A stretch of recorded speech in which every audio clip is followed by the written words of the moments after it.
ধান মাড়াই চাল্লা ছোটো 52 ইঞ্চি, 38 ইঞ্চি গোলাই, 42 ইঞ্চি গোলাই। এখানে অর্ডার দিয়েও বানা হয়, আবার বানেও আমরা রাখি। অনেক পার্টি আসে যে ওরা রেডিমেড মাল নেওয়ার জন্যই আসে। আপনারা যারা বেকার আছেন, হয়তো বা টাকা পয়সা কম আছে, চিন্তা করতেছেন কি করবেন, 1 থেকে 2 লক্ষ টাকা ইনভেস্ট করলে খুব ভালো মতো ইনকাম করতে পারবেন। ধান মাড়াই, ভুট্টা মাড়াই, সেই সাথে ট্রলি কিনে। আর কার বউ নাই তাদের জন্য এই মাছ। এই আফতাবের জন্য, আপনার নেওয়া তোমার বউ নাই, দেখুন আফতাবের বউ নাই, আফতাবের জন্য এই বউ মাছ। তো প্রিয় দর্শক, আমি সাইফুল ইসলাম সৌরভ। আজ এসেছি লালমনিরহাটের অদূরে কুলাঘাট বাজারে। এই কুলাঘাট বাজারেই লালমনিরহাট সদরের আরেকটি মডেল মসজিদ তৈরি হয়েছে। এই কুলাঘাট যাওয়ার পথেই দেখতে পাইলাম যে এখানে আরও সুন্দর একটি মডেল মসজিদের। প্রথম মডেল মসজিদটি লালমনিরহাট শহরের যে ডিসি অফিস রয়েছে সেই ডিসি অফিসের পাশেই, আর দ্বিতীয় মডেল মসজিদটি এই কুলাঘাট বাজারের পাশেই। কুলাঘাট মূলত লালমনিরহাট সদর উপজেলার একটি ইউনিয়ন, কুলাঘাট ইউনিয়ন। এই ইউনিয়ন লালমনিরহাটের একবারে জেলার শেষ প্রান্তে, পরের দিকে শুরু হয়েছে কুড়িগ্রাম জেলা, কুড়িগ্রাম জেলার ফুলবাড়ি উপজেলা। এই কুলাঘাট বাজারের মাঝখানে সুন্দর একটি বট গাছ আছে, অসাধারণ লাগছে।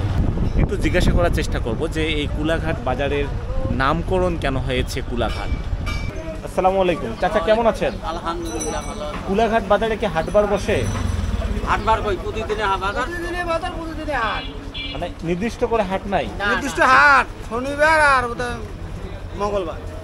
আপনি ওই একই মানুষ, একই মানুষ? আচ্ছা, কুলাঘাট নামকরণ কেন হয়েছে? কুলিয়াঘাট বাজার তো এর নাম হলো কুলিয়াঘাট, ঘাট আসলো ওই ভাগে। আচ্ছা, ওই এর নাম হলো কুলিয়াঘাট। এই মুহূর্তে আমি চলে আসলাম কুলাঘাটের যে 3 রাস্তার মোড় রয়েছে। এখানে 3 দিকে 3টি রাস্তা চলে গিয়েছে। রাস্তাটি চলে গিয়েছে লালমনিরহাট সদরের দিকে, আর এই পাশে যে রাস্তাটি এটি চলে গিয়েছে বড় বাড়ির দিকে। এই রাস্তাটি গিয়েছে হলো একেবারে ফুলবাড়ির দিকে। অর্থাৎ এই রাস্তা ধরেই আমরা রত্নাই নদীর কাছে যেতে পারবো, সেই সাথে ধরলা নদীর কাছে যেতে পারবো। এখানে বিভিন্ন ধরনের স্থানীয় প্রযুক্তিতে মেশিনারিজ তৈরি করা হয়। ভাই, এগুলো কি আপনারাই তৈরি করেন এখানে? আচ্ছা আচ্ছা। ধান মাড়াই, ভুট্টা মাড়াই। ধান মাড়াই চাল্লা ছোটো 52 ইঞ্চি, আচ্ছা, 38 ইঞ্চি গোলাই, 42 ইঞ্চি গোলাই, হাওয়া 40 ইঞ্চি, 38 ইঞ্চি, 36 ইঞ্চি গোলাই। ভুট্টা মাড়াই ডাবল চাল্লা। এখানে অর্ডার দিয়েও বানা হয়, আবার বানেও আমরা রাখি। অনেক পার্টি আসে যে ওরা রেডিমেড মাল নেওয়ার জন্যই আসে, একটু রেডিমেড মাল দেওয়াই হয়। কীরকম দামে রাখেন আপনারা? ডাবল চাল্লা স্টার্টিং সেলফে স্টার্ট আংসাই 32 ইঞ্চি দিয়ে 2.5 লক্ষ টাকা, 2,60,000 টাকা। আরেকটা আছে চাইলো নেলা টানি নিয়ে বেড়া। অনেকজনে আবার ট্রাকের পিডিআই শেপ দিয়ে ধান মাড়াই তৈরি করে নেয়। ভুট্টা মাড়াই করাও যাবে ট্রাকের পিডিআই শেপ দিয়ে করেন।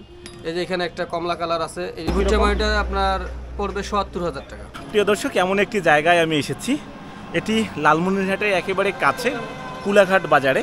এই কুলাঘাট বাজারে অনেকগুলো ওয়ার্কশপ রয়েছে, ইঞ্জিনিয়ারিং ওয়ার্কশপ। আমি আসলে এতক্ষণ ধরে কথা বললাম রফিক ইঞ্জিনিয়ারিং ওয়ার্কশপের প্রোপাইটার রফিক ভাইয়ের সঙ্গে। খুব ভালো লাগলো, উনি অত্যন্ত সুন্দরভাবে বিস্তারিত সব কিছু বুঝিয়ে বললেন। আপনারা যারা বেকার আছেন, হয়তো বা টাকা পয়সা কম আছে, চিন্তা করতেছেন কি করবেন, 1 থেকে 2 লক্ষ টাকা ইনভেস্ট করলে খুব ভালো মতো ইনকাম করতে পারবেন। ধান মাড়াই, ভুট্টা মাড়াই, সেই সাথে ট্রলি কিনে।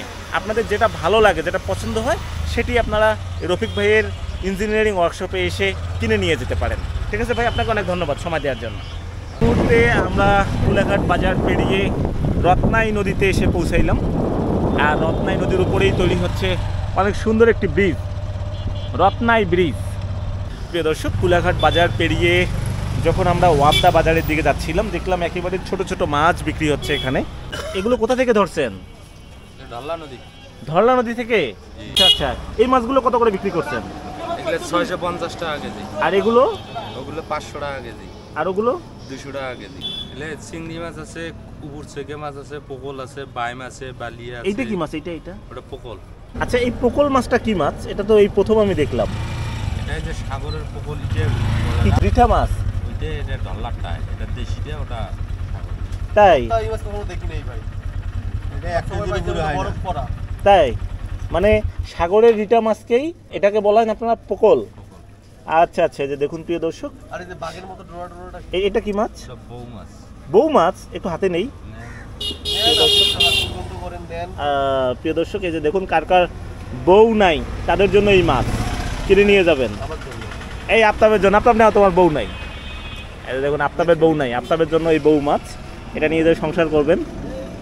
আনকমন মাছ, আমি হাত দিয়ে ধরলাম। আর নদীর মাঝেও এত বড় চিংড়ি হয়, এটা গলদা চিংড়ি না, না বাগদা চিংড়ি? দেশি চিংড়ি এত বড় হয়েছে, আরো বড় হয়, তাই নাকি? যাই হোক প্রিয় দর্শক, এখানে এসে আনকমন কিছু মাছের দেখা পাইলাম, যে মাছগুলো সচরাচর চোখে পড়ে না। একেবারে নদীর মাছ, ধরলা নদীর মাছ বিক্রি হচ্ছে এখানে। আর এখানে আরেক চাচা রয়েছে, চাচা বিক্রি করতেছে হাঁসের ডিম, একেবারে দেশি হাঁসের ডিম। আপনি নিয়ে আসছেন? আমি নিয়ে আসছি কত করে হালি বিক্রি করেন? 70 টাকা। 70 টাকা হালি, দাম একটু বেশি হয়ে যায় না? হ্যাঁ, হয় আবার কম কয়টা হয়। হাঁস আছে আপনার? আছে 25-30টা। 25-30টা হাঁস, মাত্র এই কটা ডিম নিয়ে আসছেন? বাকি ডিমগুলো কি করছেন? খাইছেন? আর বাড়ির থেকেও বিক্রি হয়, বাড়িতেও বিক্রি হয় না? আচ্ছা আচ্ছা। একেবারে ধরলা নদীর পাশে সুন্দর একটি বাজার, অবদা বাজার, এখানে আছি আমি। আর এখানে এই মানুষদের সঙ্গে কথা বলার চেষ্টা করছি, খুব ভালো লাগছে। একেবারে গ্রামীণ পরিবেশে গ্রামের মানুষরা কি কি বিক্রি করে সেগুলো দেখার চেষ্টা করছি, সেই সাথে আপনাদেরকে দেখানোর চেষ্টা করছি। তো প্রিয় দর্শক, ঘুরতে ঘুরতে চলে আসলাম ফুলবাড়ি ধরলা সেতুর ওপরে। পড়ন্ত বিকেলের দৃশ্য অসাধারণ। যাই হোক, এখানে কিছুক্ষণ সময় থেকে আবারও চলে যাব আমার গন্তব্যে।